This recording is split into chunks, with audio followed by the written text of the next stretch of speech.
왼쪽과 오른쪽에 불균형이 심한 부정교합을 갖고 계신 분이었기 때문에 한쪽으로만 식사를 많이 하시다 보니까 이렇게 오른쪽이 먼저 다 무너졌던 분이어서 위에는 약 5개 임플란트가 들어가고 아래쪽에도 무려 3개 해가지고 약 12개의 임플란트를 하신 분인데, 우리가 알고 있는 임플란트 하게 되는 이유가 생각보다 많다는 거를 설명을 해드릴까 합니다.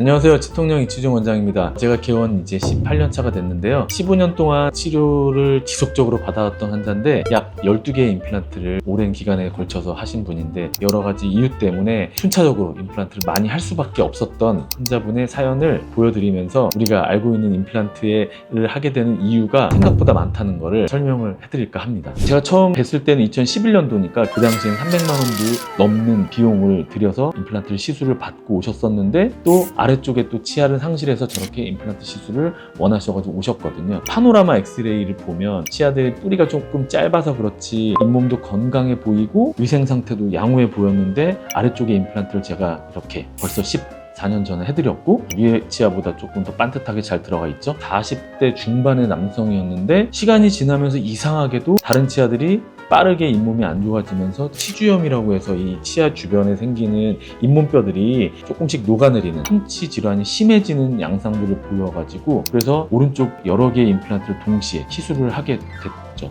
약 5년이 지났는데 지금 보시다시피 잇몸이 부어있지도 않는데 아래쪽의 치아들이 너무 안 좋고 왼쪽과 오른쪽에 불균형이 심한 부정교합을 갖고 계신 분이었기 때문에 한쪽으로만 식사를 많이 하시다 보니까 이렇게 오른쪽이 먼저 다 무너졌던 분이어서 위에는 약 5개, 아래쪽에도 무려 3개 해가지고 좀 늦은 감이 있지만 교정치료를 조금 몇 달 해보는 게 어떨까라고 설명을 드렸는데, 안타깝게도 너무 많은 시간이 걸린다는 부담감 때문에 당시에 결정을 못 내리시고 또 시간이 흘렀거든요. 약 7, 8년이 지난 2024년도에는 또 앞니까지 이제 부어가지고 또 임플란트를 하게 되셨습니다.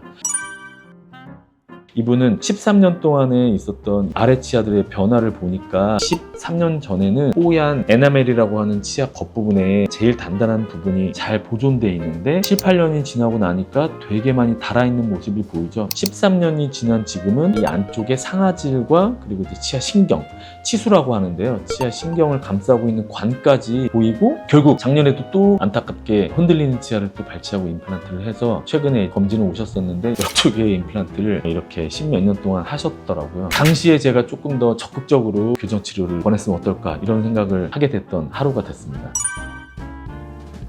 안타깝지만 좀 삐뚤삐뚤한 걸 부정교합이라고 생각하시는데, 삐뚤삐뚤한 게 아니고 이 턱에는 굉장히 중요한 밸런스가 맞춰져야 되는데 그게 어금니와 앞니의 관계, 뭐 이런 여러 가지 기능적인 중요한 원칙들이 있거든요. 이 원칙이 잘 없이 오랜 기간 동안에 시간이 지나면서 문제가 됐기 때문에 지금 보시는 것처럼 앞니가 아랫니에 완전히 가려져 가지고 마치 주걱턱처럼 아래턱이 이렇게 크게 나오는 환자인데, 제가 예전에 가짜 주걱턱 영상을 한번 올려드려 가지고 주걱턱인데 실제로 양악 수술을 하지 않아도 되는 사례에 대해서 설명했던 영상이 있으니까 참고하시면 될 것 같은데요. 보시다시피 반대교합을 해소해서 앞니가 잘 보이게 해주고 선천적으로 결손된 송곳니까지 다시 이렇게 만들어가지고 주걱턱도 해결해주고 앞니도 매끄럽게 보이게 한 다음에, 잘못돼서 마모가 심한 치아들은 삭제가 없는 얇은 라미네이트를 만들어서 붙여줘서 환한 미소를 만들어줬던 케이스도 최근에 있었고요. 그리고 다음에 또 보여드릴 이런 분은 어금니가 완전히 밖으로 튀어나가가지고 덧니처럼 있지만 교정치료를 통해서 정상적인 그 궤도 안에 잘 들어와 윗니와 아랫니가 관계를 잘 맺으면서 식사할 때마다 무리한 힘을 받지 않게 되거든요. 50대 환자인데도 불구하고 저렇게 덧니를 잘 치료해서 안정적인 위치로 잘 끌고 오는 이런 과정들이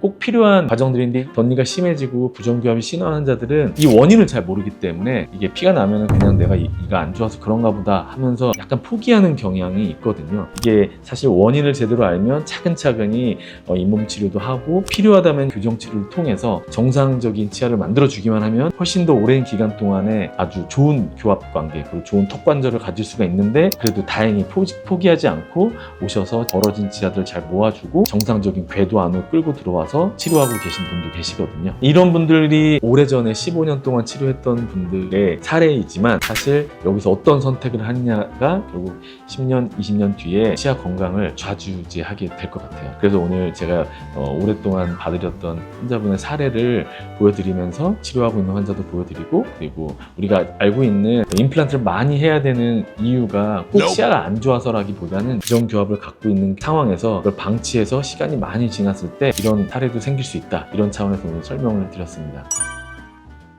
정기적인 치과 검진을 통해서 우리가 알고 있는 스케일링 말고도 교합 관계, 이 턱 관계하고 그 어금니의 관계나 이런 거를 꼭 치과 전문의와 잘 상의해서 좋은 치아 건강 이루셨으면 좋겠습니다. 다음에 더 좋은 영상으로 찾아뵙겠습니다. 감사합니다.